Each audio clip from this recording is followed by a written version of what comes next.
Hey everybody, and welcome to another edition of Shooting the Shit with Yankee. As always, I'm Yankee, so let's start shooting. Although it's not going to be as easy today because I'm having to work on a secondary account because YouTube pulled my ability to do live chats on my other channel because of my irresponsible and unsafe behavior. If you're confused of what I did, going over to my regular channel, there's a video up there where you can see what I did, and I think you'll understand why I have been punished. But as I said, I am being punished. So today's topic is going to be, do you think that we as a gun community, the online gun community especially, do you think we're ever going to be able to overcome the 2A bias or censorship in social media? Or do you think that ship has sailed? You know, we had a chance to come on here and be a community and be a community of outreach and positive information and etc., and try to grow our tent as much as possible. But instead, we decided to come on and tell everybody who we hate and what things make us angry and who we should be angry at. And that's pretty much what it evolved into. And now most people don't care that social media discriminates against us because becoming a pro-gun person, being a pro-gun person is becoming a fringe element in this country. And unfortunately, that's what's more profitable right now, short term, for the companies and the people who deal in social media. So that's what they prefer. So I don't know if we missed our chance or what. I want to know what you all think. What are some gross examples of 2A censorship you've seen? And do you think that we are ever going to be able to do anything? Is there something we should be doing? Should we be taking legal action? Should we be trying to grow our tent, change our attitudes, etc.? You know, what do you think?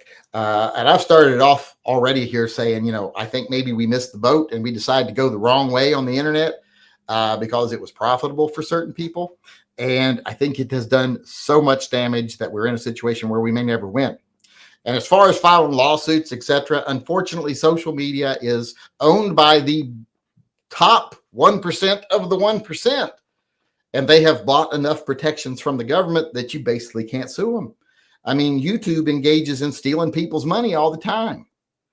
And there's nothing you can do about it. I spoke to 2 attorney generals. Both of them said, oh, yeah, YouTube, yeah, you're not going to be able to do anything. What they're doing is illegal, highly illegal, but they're protected because they've bought enough politicians. So we'd be wasting our time. So I think it might be too late. I don't think we can do much through lawsuits, period. Even if we had a class action suit, I don't think much would happen. So I don't know if there's anything we can do. And I think, unfortunately, if we don't do something on social media to become a more positive organization, to become a more positive face, to become a more welcoming group, I think it will be too late for us, and social media will be our downfall. It will at least be one of the straws that breaks the camel's back if we do not start having a more positive face on here to where we're not being super. Because right now, if you're not being divisive, if you're not preaching anger and you're not preaching hate, well, they don't want you on here. They want you they want you to divide the people. That's what they want. And if you're not doing that, if you're calling for, hey, we in the gun community need to be a more inclusive group. We need to stop discriminating against everyone because you don't like something else about their politics, or you don't like something else about their nationality or their religion or the color of their skin. Leave that outside the tent when you come in. We need less bouncers and more doormen for this tent, for this community. And like I said, I don't know if that's going to happen, so it might be too late. But let's go over here and see what I got other people saying. I can't do it through the super chats now, so I can't see them easily and share them. So I'm going to try to do it from PayPal, but I'm just going to have to read them. Aaron Talley, I bet he got called Tallywhacker a lot when he was young. Eric Talley says, we can do it through lawfare like Scientology did to the IRS in the 90s. They launched 1,000 lawsuits against individual IRS employees until the agency caved. We could do the same to YouTube. I don't know if you can, because name me an employee. They're all faceless machines. And even when you talk to them, they make a point every time to say there's no human intervention in the algorithm, to where there's no person that's responsible for anything it does.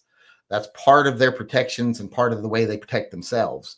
So I don't think that would work. I wish it would, but I don't think it would. And then get people that to go for it, because most of the people who are on YouTube for gun channels, they love the division and they love the fear mongering because it makes them a lot of money. Sean Bain chimed in and said, "It ducks, Yankee. Nothing we can do. They are all private businesses. Only thing we can do is members only on Patreon or subs." Ribbed at. I don't know what that last part was, but well, they are private businesses. But here's the thing: they don't have the same leeway as private businesses do, because they have special agreements. There are laws that are written that says if you own a social media company, you cannot censor content and be free from liability. Because if you censor content, well, then you're a publisher and you are liable for what you publish. If you don't censor content, you're not a publisher and you're not liable. So right now, they're censoring content and they're still being treated like they're not a publisher. The law specifically says you can't be both, but unfortunately, they get to be both because money talks. So we need to start making sure that law is enforced. And the only way we're going to do that is get rid of every politician that's sitting right now, and vet the ones we elect a little better and make sure that they're not sold out to the people, to the 1%. Johnny Mandrick chimed in and said, "It can be done. We need to pressure Congress and state officials to do something. It's going to take a lot of effort and teaming up with the other groups that are being cheated and censored by YouTube." Well, starting at the government would be one of the best ways to do it. But I think we're just going to get rid of everybody, because everybody there's now is bought off. They've been bought, just like how Silencer Shop bought politicians about the HBA. They's like, okay, we're okay to get rid of the tax stamp, but you can't take it off the NFA. And even though they acted like they were, first acted like they were going to, but then they acquiesced and said, yeah, we won't take it off the NFA. But then people found out that they were bought off by a big business. So then they went, oh, well, we don't sell out. We'll put it back in there. But they put it back in a way they knew was going to get taken back out. And they put it back in without taking it off the NFA. So money talks. They don't ever betray the money. They might pretend to be betraying the money to make people happy, but they still follow the money. So we need to get rid of all of them. It's not going to happen, but we need to. That was Johnny Mandrick. And John Heasley said, "Lee, no, they are never going to stop messing with channels that are just about the 2A. I'm trying to win the stock." I can see you trying to win the stock. Chrissy Jones chimed in. And said, "Yes, we can. We need to show that this is a hobby that can be fun, safe, and rewarding. That's the narrative that will break the ice on social media. If furries can do it, so can we." Yeah, but they're not attacking the furries.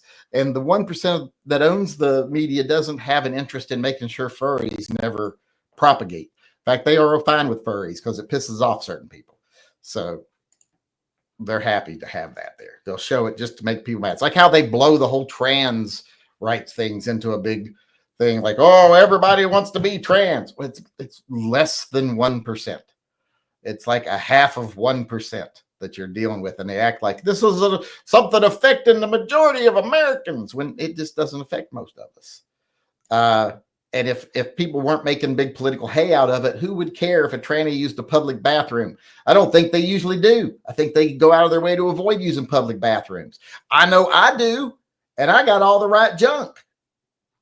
Not good junk, but it's the right junk. And I have no issue with going to a public restroom. I still ain't going to do it. So I don't think most trannies are even wanting to use public restrooms. And I think in schools, if they didn't make a big political issue out of it, they would make an allowance for a kid and do what they could do. So it's just something that's been made political hay out of. So yeah, I think that they've got a real, just like how they love that because it divides people. They love the furries because it divides people. The 2A, they don't want us bringing people together on 2A. Ryan McFarland chimed in and said, "No, it will never change unless someone else buys YouTube. to get more 2A people, make friends with people and with different views and invite them shooting. Yeah, I wish that would happen. I wish they would break YouTube up like they broke up Ma Bell. They should break YouTube up. It needs to be broken up. That's an order there. I just clicked on. Eric Griffin bought some stuff. Clinton Barella, and you can stand under his Barella. I feel like the First Amendment won't get a fair shake by the media. Bad news and bad people will always be first page. Well, that's true. Bad news sells. And the First Amendment, as far as us being able to express our opinions, they're more than happy. Biden administration, Trump administration, all of them are anti-media. They pretend like Trump was the only one that's anti-media. He's just more open about it. Biden does the same thing, did the same thing, pressured people into printing some things and not printing others. Obama did the same thing through their surrogates. Just they want them to censor certain things and allow certain things. And unfortunately, both sides want 2A censored, unless it's the angry, divisive, fear-mongering stuff. Who was that? That was Ryan McFarland. Then we got nope, that's an order. I saw that. No, that was Clinton Barella. Now we got Jay Lugo weighing in here. Debbie J says, "Nice shirt. How much ass did you get today? Calls that shirt." None. I just went to the only place I went is to the pharmacy, and then I stopped at the car lot on the way home. But just to try to make myself feel better, but not buying nothing right now. Unless we trade in we'll talk about that after this chat. Give us something to talk about car-wise. But no tail today. Jay Lugo also weighed in and said, had to check I was unsubscribed on both channels, had to resub, and the little button kept saying to subscribe all notifications. Does tan grips go well with a 642? Saw the grips for $15.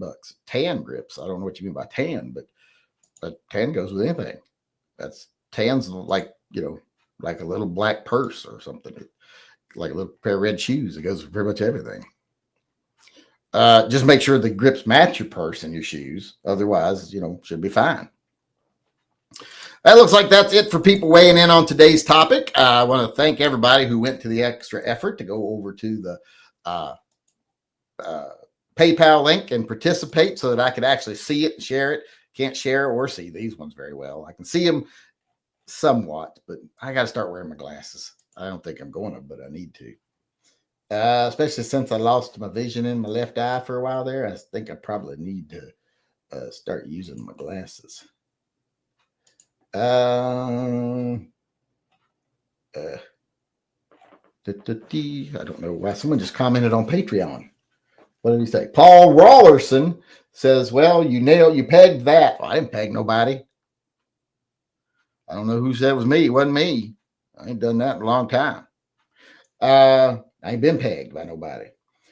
So we just have to figure out how to become heroes instead of feared. Well, that's true. Unfortunately, most of the people that the gun community online see as heroes are actually villains who are raping them for their own profit and destroying their chances of securing their own rights back for profit. Like I said, they're sacrificing progress for profit, and they think they're heroes when really they're the problem. But thanks everybody for coming. Thanks everybody for participating. We'll be doing the no FUD zone chat here in a few minutes, so stick around for that. But we're done with this for today. So I would say weigh in out there in YouTube land, but most of you ain't going to. Well, actually, some of you will see us on YouTube because I'll repost it as a video on YouTube. So what do you think? Put it in the comment section below. Do you think we got a chance? Do you think things are over? You're just waiting for the fat lady to sing? Let me know in the comment section below. And if you want to come to one of these live chats in person, we do them every night at 6 p.m. Check my Patreon, my Facebook, etc. if you want to know when they're going to be and where they're at while we're a little bit put out here. But otherwise, like I said, thanks everybody for coming. Hope to see y'all again tomorrow. Until then, remember, always carry and stay safe until I see you again. Hey everybody, Yankee here. Before we go, I just want to take a second to remind everyone that this channel is 100% viewer funded. We don't take a penny from advertisers, retailers. We don't take money from political organizations. There's no one telling me what I need to tell you. Everything that we do is done through the generosity of our viewers, either buying merchandise or becoming a patron or a Subscribe Star member. You're all the ones that support Pets and Vets and TYMP. And that's the reason I can stay true to myself and loyal only to the people who watch my channel. And I can spend my time talking about what I want to talk about, telling what I think needs to be said, and giving you my uncensored take on things I think you need to hear. So if you'd like to help keep things that way, please support the channel by becoming a patron, a Subscribe Star supporter, or just going over to my web store and buying some merch. The links are all in the upper corner of this video.